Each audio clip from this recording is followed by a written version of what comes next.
Hello everyone, welcome back to the channel. तो Marshal Master के new episode में आप सबका स्वागत है। और गाइज, कुछ टाइम पहले हमने 10,000 वर्ल्ड के न्यू एपिसोड को भी अपलोड कर रखा है। अगर आप लोगों ने उसे नहीं देखा तो देख लेना। देख लिया है तो अच्छी बात है। तो फिर चलिए इसके न्यू एपिसोड को अब हम स्टार्ट करते हैं। तो एपिसोड के स्टार्टिंग में हम मास्टर सियोंग को देखते हैं, जो कि कहने लगा था, आखिरकार तुमने मेरे साथ क्या किया? मुझे ऐसा लगा कि अभी मैं अपने कंट्रोल में नहीं हूँ। जिसके रिप्लाई में हम देखते वहाँ पे चांसो कहने लगा था, मैंने तो कुछ भी नहीं किया, बस मुझे कुछ क्वेश्चंस पूछने थे जिनको मैंने पूछ लिया और तुमने साफ साफ आंसर भी दे दिया मुझे। जिसे सुन के हम देखते हैं दूसरी तरफ सियोंग बहुत ही ज्यादा गुस्सा हो रहा था। अब वो कुछ कर पाता उससे पहले ही चांसो डायरेक्टली उसके सी ऑफ कॉन्शियसनेस के अंदर चला जाता है, जहाँ पे वो देखता है कि उसके सी ऑफ कॉन्शियसनेस के बहुत ही अंदर सोल बेंडिंग कर्स को लगाया गया था, जो कि डीमन क्लैन से बिलोंग करता है। और हम देखते हैं उस जगह पे सोल बेंडिंग कर्स पूरी तरीके से एक्टिवेट हो गया था और वहाँ पे फॉर्मेशन बन के डायरेक्टली स्पिरिचुअल अटैक मास्टर सियोंग के सोल की तरफ बढ़ने लगते हैं। बट हम देखते हैं दूसरी तरफ वहाँ पे चांसो ऐसा होने नहीं देता, पता नहीं क्यों। वो अपने पावर, अपने एनर्जी का यूज करते हुए उन सारे अटैक्स को डिस्ट्रॉय करने लगता है। बट हम देखते हैं सोल बेंडिंग कर्स बहुत ही ज्यादा स्ट्रॉन्ग होने की वजह से उनमें से एक अटैक डायरेक्टली मास्टर सियोंग के आर पार हो गया था। और इवन की यहाँ पे चांसो भी कुछ नहीं कर पाता उसे बचाने के लिए। और हम रियलिटी में देखते हैं, मतलब कि उसके सी ऑफ कॉन्शियसनेस के बाहर, जहाँ पे उसकी बॉडी पूरी तरीके से गिर गई थी, क्योंकि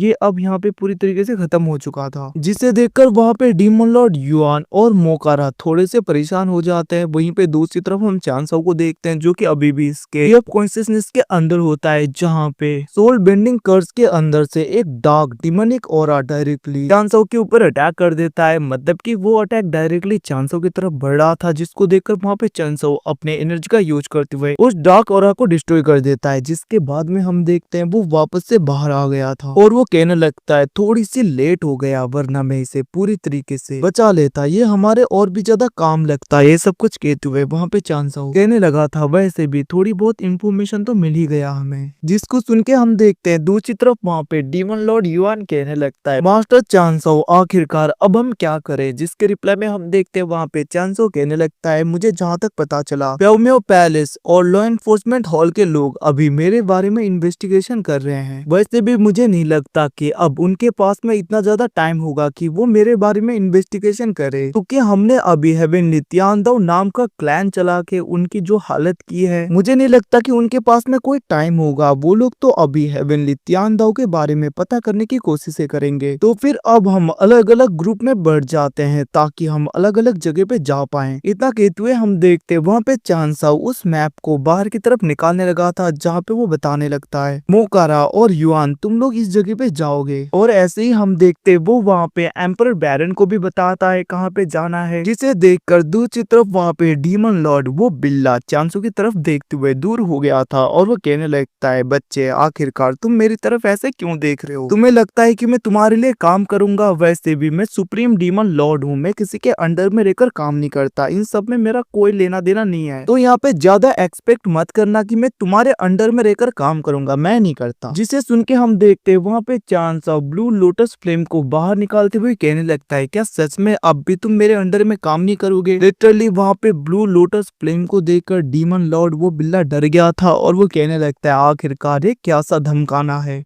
तुम मुझे धमका रहे हो? जिसे सुन के हम देखते वहाँ पे चांसो कहने लगता है, तुम्हें तो पता है कि लॉ एनफोर्समेंट हॉल के पास में बहुत ही ज्यादा पावरफुल वॉरियर्स हैं, तो हम ही जाएंगे तो मुझे नहीं लगता कि हम कर पाएंगे, तो यहाँ पे तुम्हारी भी जरूरत पड़ेगी। और मुझे पता है कि तुम बहुत ही ज्यादा स्ट्रॉन्ग हो, हमसे भी बहुत ही ज्यादा पावरफुल। तो यहाँ पे चांसो इनडायरेक्टली इसको मस्का लगा रहा था और चांसो कहने लगता है, मैंने गुयू रिलम में भी देखा था कि तुमने क्या से टॉप टायर के मार्शल एम्परर्स के बीच में से खुद को बचा लिया था और तुम कितनी आसानी से गुयू रिलम के अंदर चले गए थे। इन सब के बारे में मुझे पता है। भले ही तुम्हारे आगे कितना भी स्ट्रॉन्ग पर्सन क्यों ना आ जाए, तुम भागने में पूरी तरीके से सक्सेस तो हो ही जाओगे। वैसे भी तुम डायरेक्टली वॉइड स्पेस का यूज भी तो कर सकते हो। अब ये सुन के हम देखते वहाँ पे चांसो कहने लगता है, तुमने ये बात तो ठीक कही, तो फिर ठीक है, इस बार मैं तुम्हारी हेल्प करने के लिए तैयार हूँ, बट मैं बार बार नहीं करने वाला ऐसे ही फ्री में। जिससे सुन के हम देखते वहाँ पे चांसो कहने लगा था, ठीक है, तो फिर चलो अब चलते हैं हंटिंग करने के लिए, हमारे शिकार हमारा वेट कर रहे होंगे। इतना कहते हुए हम देखते वहाँ पे चांसाओ अपने टोली को मतलब कि उन सबको लेकर वहां से बाहर आ जाता है और वहीं पे दूसरी तरफ हमें उस जगह का सीन दिखाया जाता है जहाँ पे मास्टर स्योंग रूल करता था। मतलब कि लॉ एनफोर्समेंट हॉल ने जो ब्रांच उसे दिया था उस जगह के मेन गेट में दिखाया जाता है जहाँ पे स्योंग का वेपन होता है और वहाँ पे कुछ लिखा गया था। अब ये सब कुछ देखकर वहाँ के लोग बातें करने लगते हैं। मास्टर स्योंग तो हमेशा अपना स्पेशल वेपन अपने साथ में रखते हैं। आखिरकार ये अलग क्या से हुआ? जो न्यूज हमने सुना था कि वो अब इस दुनिया में नहीं रहे, क्या वो सच है? वहीं पे वो लोग पढ़ने लगते हैं जहाँ पे हेवनली तियानदाओ क्लैन का नाम लिखा हुआ था। ये देखकर वो लोग शॉक हो जाते हैं। तभी हम देखते हैं वहाँ पे दो गार्ड आ जाते हैं, मतलब कि दो बंदे आ जाते हैं जो कि मास्टर स्योंग के अंडर में काम किया करते हैं। अब हम देखते हैं वो दोनों बहुत ही ज्यादा डर गए थे और वो दोनों कहने लगते हैं हमें डायरेक्टली जाके मास्टर को इन्फॉर्म करना होगा, अगर हम ऐसा नहीं करेंगे तो हमें वो छोड़ेंगे नहीं। इतना कहते हुए वो दोनों चले गए थे। उसी वक्त हम देखते हैं वहाँ पे उस जगह पे चांसाओ की एंट्री हो जाती है और वो अपने एनर्जी को रिलीज करते हुए कहने लगता है अगर यहाँ पे कोई लॉ एनफोर्समेंट हॉल के लोग परेशान करने की कोशिशें करेंगे दूसरों को तो हम उन्हें छोड़ेंगे नहीं। इतना कहते हुए हम देखते चांसाओ वहाँ पे अपने एनर्जी को रिलीज करते हुए उस जगह से चला गया था, जिसको देखकर वहाँ के गार्ड्स और वहाँ के नॉर्मल पीपल बातें करने लगते हैं। सच में मानना पड़ेगा हेवनली तियानदाओ क्लैन के पास में इतनी ज्यादा हिम्मत तो है कि वो लोग अभी तक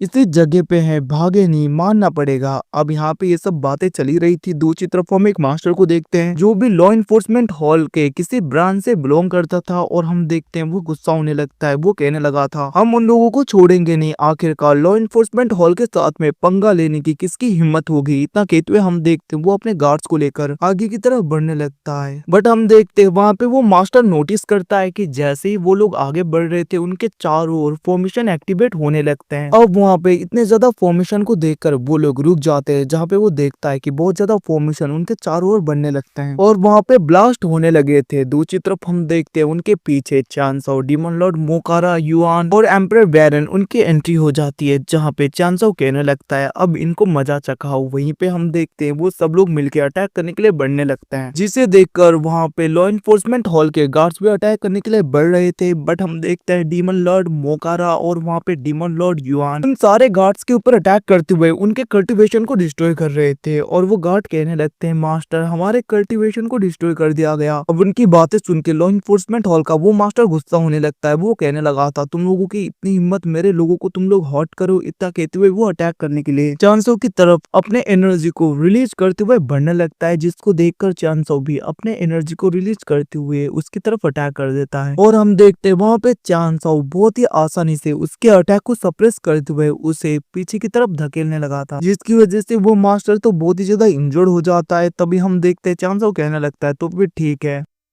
सब कुछ यहाँ पे क्लीन अप करने का वक्त आ गया। इतना कहते हुए वो उन सबके स्पेस रिंग को लेते हुए वहाँ पे डीमन लॉर्ड्स के साथ में उस जगह से चला गया था, जिसके जाते ही हम देखते वहाँ पे लॉ एनफोर्समेंट हॉल का हॉल मास्टर आ जाता है, जिन्हें देखकर हम देखते वो मास्टर ग्रीट करते हुए कहने लगता है हॉल मास्टर आप। और वहीं पे ऐसी हालत को देखकर वहाँ पे लॉ एनफोर्समेंट हॉल का हॉल मास्टर कहने लगता है तुम सब लोग यूजलेस हो। और हम देखते हैं वो अपने पावर का यूज करते हुए अपने ही लोगों को डिस्ट्रॉय कर देता है। वहीं पे दूसरी तरफ चांसाओ को देखते हैं जो कि एक टेलीपोर्टेशन पोर्टल को ओपन करता है, बनाता है अपने स्पिरिचुअल स्टोन से और वो कहने लगा था इसका यूज करते हुए हम इधर उधर जाएंगे ताकि वो लोग हमें इजीली ट्रैक ना कर पाए। इतना कहते हुए वो लोग उस जगह से चले गए थे। तभी वहाँ पे लॉ एनफोर्समेंट हॉल का हॉल मास्टर आ जाता है और वो जैसे उन स्पिरिचुअल स्टोन्स को देखता है वो कहने लगा था तुम लोगों को क्या लग रहा है तुम लोग टेलीपोर्टेशन आरा का यूज करते हुए मुझसे भाग पाओगे? इतना कहते हुए वो भी गुस्से में आगे बढ़ने लगा था। और गाइस एपिसोड खत्म। Thanks for watching, bye bye, see you again. मिलते हैं अगले एपिसोड में, तब तक के लिए टेक केयर, अपना ख्याल रखना गाइस, बाय बाय।